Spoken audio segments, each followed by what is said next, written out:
Picture a man standing knee-deep in a freezing river. His hands are cracked, his boots are falling apart, and he hasn't eaten in 3 days. But he's grinning. In his palm is a piece of metal worth more than a year of his old salary. Hundreds of thousands of people experienced a version of this exact moment.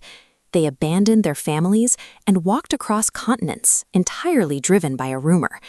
What they left in their wake would force the United States to accelerate its Western claims and establish a state over 2,000 miles from the nearest capital. We need to look at this unfinished wooden structure. It's January 24, 1848, in an isolated valley in Northern California. A carpenter named James Marshall is building a sawmill for a businessman named John Sutter. It's a completely ordinary construction job. While inspecting the water channel, Marshall spots a glint in the riverbed. He picks it up. The rock in his hand is heavier than it should be. It's surprisingly soft. And it doesn't rust. When Marshall shows his boss, John Sutter is terrified. Sutter knows that if word gets out, strangers will flood his property, his workers will abandon their posts, and his entire agricultural operation will collapse. He tries to bury the secret. This map shows the global response once the secret leaked. By 1849, roughly 300,000 people were packing up their entire lives to head to California. We're talking about farmers in Ohio, merchants in China, and sailors in Europe all dropping everything at once. Keeping our eyes on the ocean routes, you can see the 18,000-mile journey around Cape Horn.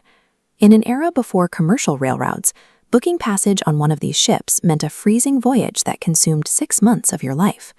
Travelers wanting to shave off a few weeks took a shortcut through Panama. That meant trekking straight through dense jungle and gambling their lives against malaria and yellow fever.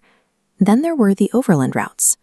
Thousands of families loaded up heavy wagons and dragged them across endless, unmapped stretches of desert and mountain ranges, entirely on foot or horseback. These pioneers risked starvation, disease, and freezing to death. They were making a life-or-death wager on a geographical lottery ticket. Look at the sheer density of this harbor. Before the rush, San Francisco was a quiet settlement of about 1,000 people. Almost overnight, it grew into a city of tens of thousands, with ships abandoned in the bay by crews running off to dig. The population swelled so rapidly that California bypassed the usual territorial waiting period. By 1850, it was officially admitted as a U.S. state. But here is the harsh economic reality hidden behind all those numbers. Most of the men swinging these picks found absolutely nothing. They spent their life savings just arriving in California, dug in the mud for months, and went home with empty pockets. The people who actually secured fortunes never bothered panning the rivers. They were the shopkeepers. They sold basic necessities like eggs, shovels, and tents to a captive audience of desperate miners at astronomical markups. One merchant noticed these men kept wearing through their pants in the rough terrain, so he started selling them trousers made of durable canvas and denim. His name was Levi Strauss. In a gold rush, the safest investment is selling tools, or in his case, jeans. Life in these isolated camps was miserable. Men lived in flimsy canvas tents pitched in freezing mud. With almost zero sanitation, diseases like cholera spread rapidly, and with no formal law enforcement, disputes were settled through immediate, often fatal violence. This massive influx of settlers brought a far darker consequence.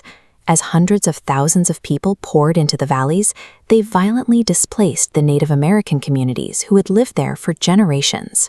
Settlers took over hunting grounds, polluted the rivers with mining runoff, and actively hunted down indigenous groups.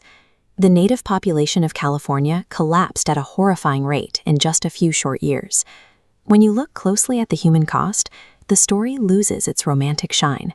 For the people already living there, and for thousands who died on the trail, this migration was a profound tragedy.